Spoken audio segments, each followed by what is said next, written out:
ప్రభుత్వ పాఠశాలలో 100% ఉత్తీర్ణత సాధించేలా చర్యలు చేపట్టామని మహబూబ్ నగర్ ఎమ్మెల్యే ఎన్ఎం శ్రీనివాసరెడ్డి అన్నారు. మహబూబ్ నగర్ ఫస్ట్ వందే మాతరం ఫౌండేషన్ ఆధ్వర్యంలో ఏర్పాటు చేసిన 100% కార్యక్రమాన్ని జిల్లా కలెక్టర్ విజయేంద్ర బోయితో కలిసి ప్రారంభించారు. ఈ కార్యక్రమంలో విద్యాశాఖ అధికారులకు వాలంటీర్లకు దిశానిర్దేశం చేశారు. గతంలో 54% ఉన్న 10వ తరగతి వార్షిక ఫలితాలు 2023 తర్వాత డిజిటల్ కంటెంట్ స్టడీ మెటీరియల్స్ అందించడంతో 85%కి పెరిగిందని ఆయన అన్నారు. 100% ద్వారా ఎంపికైన వాలంటీర్లు, ఉపాధ్యాయులు, విద్యార్థులు వారి తల్లిదండ్రులకు మధ్య వారధిగా ఉంటారని ఎమ్మెల్యే వెల్లడించారు.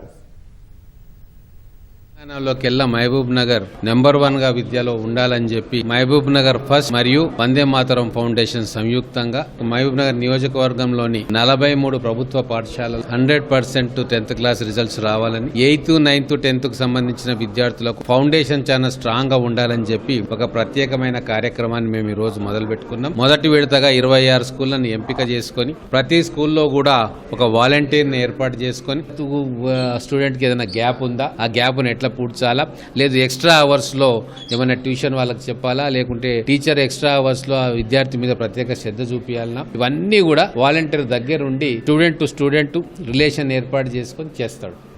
గత 2 సంవత్సరాల్లో 54% ఉన్న శాతాన్ని మేము వచ్చిన తర్వాత 85%, తర్వాత 91% వరకు తీసుకొని పోయినాం. ఈ సంవత్సరంలో ఖచ్చితంగా 100% 100% అనే ఒక కార్యక్రమం ద్వారా అచీవ్ చేస్తాం.